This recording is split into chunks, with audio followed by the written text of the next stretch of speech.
ഇന്ന് പറയുന്നത് നമ്മുടെ ഇലക്ട്രോസ്റ്റാറ്റിക് ഡിസ്ചാർജ് അല്ല ESD എന്ന് പറയുന്ന ആ ഒരു കാര്യത്തെ പറ്റിയാണ്. അപ്പം അത് പ്രൊട്ടക്റ്റ് ചെയ്യുമ്പം അതായത് നമ്മൾ സർവീസിംഗ് ഒക്കെ വളരെ സെൻസിറ്റീവ് ആയിട്ടുള്ള മെമ്മറി രീതിയിലുള്ള ഐസികളും കാര്യങ്ങളും പ്രത്യേകിച്ച് മ്യൂസിക് സിസ്റ്റത്തിൻ്റെയൊക്കെ ഐസികൾ, പ്രോസസ്സർ ഐസികൾ അല്ലെങ്കിൽ ഈ പറഞ്ഞ പോലെ കമ്പ്യൂട്ടർ, ലാപ്ടോപ്പ് ഇതുപോലുള്ളതിൻ്റെയൊക്കെ മെമ്മറി ഐസീസ് ഉണ്ട്.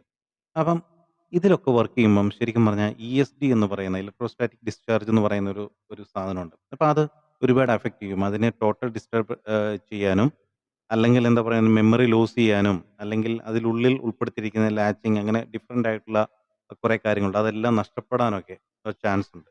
അപ്പോൾ അതിന് വേണ്ടിയിട്ട് പ്രിവെൻറ്റ് ചെയ്യുന്ന മാറ്റും അതേപോലെ തന്നെ അതിൻ്റെ റിസ്റ്റ് ഒരു വാച്ച് പോലെ ഒരു ഇതുണ്ട്, ഒരു ബാൻഡുണ്ട് അതും പിന്നെ അതേപോലെ തന്നെ അതിന് യൂസ് ചെയ്യുന്ന നമ്മുടെ സോൾഡറിങ് അയൺ ഇങ്ങനെയുള്ള കാര്യങ്ങളൊക്കെ ജസ്റ്റ് പരിചയപ്പെടുത്താം. ഓക്കെ. അപ്പോൾ പുതിയൊരു വീഡിയോയിലേക്ക് സ്വാഗതം. ഇതിലേക്ക് ആദ്യം തന്നെ എനിക്കൊരു വലിയൊരു നന്ദി പറയാനുള്ളത് ഒരു വീഡിയോയിലൂടെ കുറച്ച് കൂട്ടുകാർ സർവീസിംഗ് പഠിക്കുന്നതിന് വേണ്ടിയിട്ടുള്ള താല്പര്യത്തോടെ വന്നിട്ടുണ്ട്. അവരെ ഞാൻ ഒരിക്കലും നിരുത്സാഹപ്പെടുത്തത്തില്ല. തീർച്ചയായിട്ടും സർവീസിംഗ് ടൈപ്പ് വീഡിയോ ഞാൻ ഇനിയും ചെയ്യും.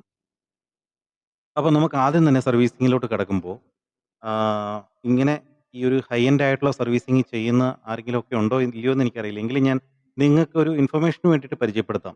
ESD എന്ന് പറയുമ്പോഴേ ഇലക്ട്രോസ്റ്റാറ്റിക് ഡിസ്ചാർജ് എന്ന് പറഞ്ഞൊരു സാധനം. അതായത് നമുക്ക് പരിചയമുണ്ടെങ്കിൽ നമുക്കറിയാം. നമ്മൾ സ്കൂളിൽ പഠിക്കുന്ന ഒരു സമയത്തൊക്കെ നമ്മൾ തലമുടിയിൽ ഇങ്ങനെ സ്കെയിൽ ഇങ്ങനെ ഉരസിയിട്ട് നമ്മളിങ്ങനെ വെക്കുമ്പോൾ അതൊരു കാന്തം പോലെ ആക്കി. അല്ലെങ്കിൽ നമ്മൾ ഈ ഉറക്കം കമ്പിളി പുതപ്പിൽ നിന്നൊക്കെ വന്നു കഴിയുമ്പോഴത്തേന് നമുക്ക് പെട്ടെന്ന് കൈക്കൊരു ഒരു ഒരു ഒരു ചെറിയൊരു അടി കിട്ടുന്ന ആ ഒരു ഇതില്ലേ അതാണ് ഇലക്ട്രോസ്റ്റാറ്റിക് ഡിസ്ചാർജ് എന്ന് പറയുന്ന ഒരു സംഭവം. അതായത് നമ്മളൊരു സോൾഡറിങ് അയൺ സോൾഡറിങ് അയൺ കൊണ്ട് തന്നെ അതായത് ESD പ്രൊട്ടക്റ്റഡ് അല്ലാത്ത സോൾഡറിങ് അയൺ കൊണ്ട് നമ്മളൊരു സാധനത്തിനെ ഒരു ഐസി ഇതുപോലുള്ള സൗണ്ട് പ്രോസസ്സറോ അങ്ങനെയുള്ള ഐസികളൊക്കെ ഡീസോൾഡർ ചെയ്യുകയോ സോൾഡറിങ് ചെയ്യുകയോ ചെയ്തു കഴിഞ്ഞാൽ തന്നെ ആ ഐസി ഡാമേജ് ആവും. കാരണം അതൊക്കെ വർക്ക് ചെയ്യുന്നത് വെറും 3.3 വോൾട്ടിന്റെ ആ ഒരു സെൻസിറ്റീവ് വോൾട്ടേജിലാണ് വർക്ക് ചെയ്യണേ. അപ്പം വിത്തൗട്ട് ഗ്രൗണ്ട് അതായത് നമ്മുടെ സോൾഡറിങ് അയണിന്റെ ഏറ്റവും വലിയ പ്രശ്നം എന്ന് വെച്ചാൽ അതിൻ്റെ അകത്ത് ആ ഹീറ്റിംഗ് പ്രൊവൈഡ് ചെയ്യാനുള്ള ആ 2 ടെർമിനലേ ഉള്ളൂ. മനസ്സിലാകുന്നില്ലേ? അപ്പോൾ ആ ഹീറ്റ് കൊടുക്കാനുള്ള ന്യൂട്രലും ഫേസും ആ സപ്ലൈ കൊടുക്കാനുള്ള അത് മാത്രമേ ഉള്ളൂ. പക്ഷെ അതൊരു പ്രൊട്ടക്റ്റഡ് അല്ല ഒരിക്കലും. അതായത് ഗ്രൗണ്ട് ഇല്ല. വിത്തൗട്ട് ഗ്രൗണ്ട് ആണ്. അപ്പം നമ്മുടെ ഇപ്പോൾ ഓൾറെഡി ഈ സോൾഡറിങ് ആണ് ഒരു പവേഡ് ആയിട്ടിരിക്കുക. ഇത് നോർമൽ അല്ല നമ്മുടെ ESD ആണ്. ഇത് ഞാൻ ചുമ്മാ പറയുന്നതിന് വേണ്ടിയിട്ട് എടുത്താണ്. അതായത് നമുക്ക് ഈ സോൾഡറിങ് ആണിന്റെ ടിപ്പ് ഓൾറെഡി ചാർജ്ഡ് ആയിട്ടിരിക്കുക. നമ്മൾ ചാർജ് ഇല്ലാത്ത ഒരു വസ്തുവിലോട്ടാണ് നമ്മളിത് ചെയ്യുന്നത്. അപ്പം ഇത് രണ്ടും എന്ത് ചെയ്തു പൊട്ടൻഷ്യലിന്റെ ആ ഒരു ഡിഫറൻസ് അതായത് ഒരു ചാർജ് ഉള്ള ഒരു സാധനം ചാർജ് ഇല്ലാത്ത ഒരു സാധനത്തിലോട്ട് ഇൻജെക്ട് ചെയ്യുന്നതിന് തുല്യമായി.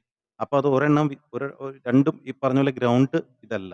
രണ്ടും ഐസൊലേറ്റഡ് ആണ്. അപ്പം ഈ പറഞ്ഞ പോലെ ഒരു പർട്ടിക്കുലർ ചാർജ് കയറി ആ സാധനം അടിച്ചു പോകാനുള്ള ചാൻസ് ഒരുപാടുണ്ട്. അപ്പോൾ എന്ത് ചെയ്യണമെന്ന് വെച്ച് കഴിഞ്ഞാൽ നമ്മൾ വർക്ക് ചെയ്തുകൊണ്ടിരിക്കുന്ന എക്യുപ്മെൻറ്റും ഗ്രൗണ്ട് ചെയ്യണം. അതേപോലെ തന്നെ നമ്മുടെ ESD ആയിട്ടുള്ള സാധനം ഉപയോഗിക്കണം. അപ്പോൾ ESD ആയിട്ടുള്ള സാധനം നമുക്കറിയാം. ഇതിപ്പോൾ ഒരു സോൾഡറിങ് അയൺ ആണ്. ഈ സോൾഡറിങ് അയൺ സാധാരണ ഇതുപോലെയല്ല.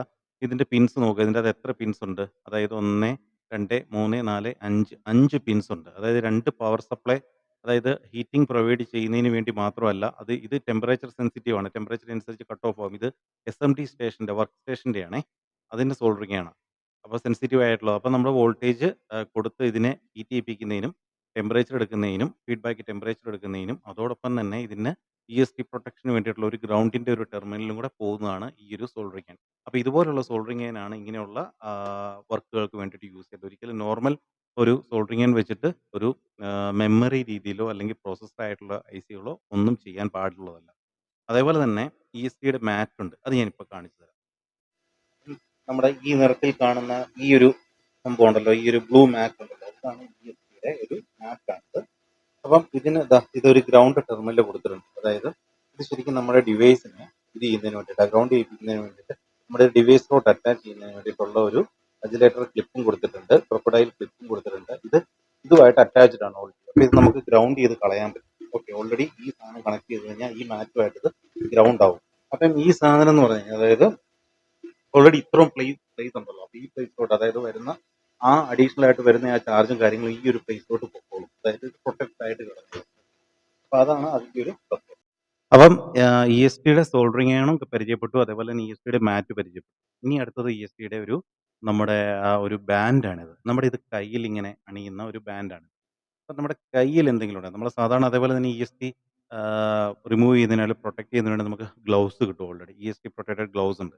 അപ്പോൾ അതോടൊപ്പം തന്നെ ഇപ്പം ഗ്ലൗസ് ഇല്ല എങ്കിലും നമുക്ക് ഈ ഒരു സാധനം വെച്ച് കഴിഞ്ഞാൽ അതായത് ഇതൊരു ഒരു റിസ്റ്റ് വാച്ച് ഇതുപോലെ ഒരു ബാൻഡ് പോലെ കിടക്കും. എന്നിട്ട് ഇതും ആ ഒരു ഡിവൈസുമായിട്ട് അറ്റാച്ച് ചെയ്ത് കഴിഞ്ഞാൽ നമുക്ക് കുറച്ചുകൂടെ നമ്മുടെ കയ്യിലുള്ളത് ആ ഗ്രൗണ്ടിലോട്ട് പൊക്കോളും. അപ്പോൾ കോമൺ ആയിട്ടുള്ള ഒരു ഗ്രൗണ്ട് സർഫസ് കിട്ടും. അത് നമ്മുടെ ഡിവൈസ് എന്ന് പറയുമ്പോഴത്തേനും ഓൾറെഡി നമ്മുടെ ഹാൻഡ് ഓൾറെഡി കണക്ട് ചെയ്തു. നമ്മുടെ ESD പ്രൊട്ടക്ടർ അത് വിത്ത് ഗ്രൗണ്ടാണ്. ഒരു കോമൺ റെഫറൻസിലോട്ട് പോയിട്ടുണ്ട്. നമ്മുടെ മാറ്റ് ഇറ്റ്സെൽഫ് നമ്മുടെ ഒരു ഇതിലോട്ട് വന്നിട്ടുണ്ട്. അതായത് അതും നമ്മൾ കണക്ട് ചെയ്തു ഡിവൈസിലോട്ട്. അപ്പോൾ ടോട്ടലി ഒരു ഒറ്റ പോയിന്റിലോട്ട് വരുന്നതുകൊണ്ട് തന്നെ അതിലൊരു പ്രത്യേക ഒരു ഡിഫറൻസ് വരണില്ല. അപ്പോൾ അത് ഗ്രൗണ്ടഡ് ആയിട്ടുള്ള എല്ലാം ആയി പൊക്കോളും. അത് പ്രൊട്ടക്റ്റ് ആയി പൊക്കോളും. അപ്പം ഇതാണ് ഇതിനുള്ള പ്രൊഫഷണലി നമ്മൾ ഇങ്ങനെയുള്ള കാര്യങ്ങൾ നമ്മൾ ചെയ്യുമ്പോഴത്തേനും യൂസ് ചെയ്യേണ്ടത്. ESD പ്രൊട്ടക്ഷൻ എന്നുള്ളൊരു കാര്യം വളരെ ഇമ്പോർട്ടൻ്റ് ആണെന്നുള്ള കാര്യം നിങ്ങളെ ഓർപ്പിക്കുന്നതിന് വേണ്ടിയിട്ട് മാത്രം ചെയ്ത ഒരു വീഡിയോ ആണ്. ഓക്കെ. തീർച്ചയായിട്ടും ഇഷ്ടപ്പെട്ടാൽ നിങ്ങളൊന്ന് ലൈക്ക് ചെയ്യുക. എന്തെങ്കിലും ഒരു കമൻറ്റ് ഇടുക. അപ്പം നമുക്കതിനെപ്പറ്റി ഫർദർ ഡിസ്കസ് ചെയ്യാം. Thank you.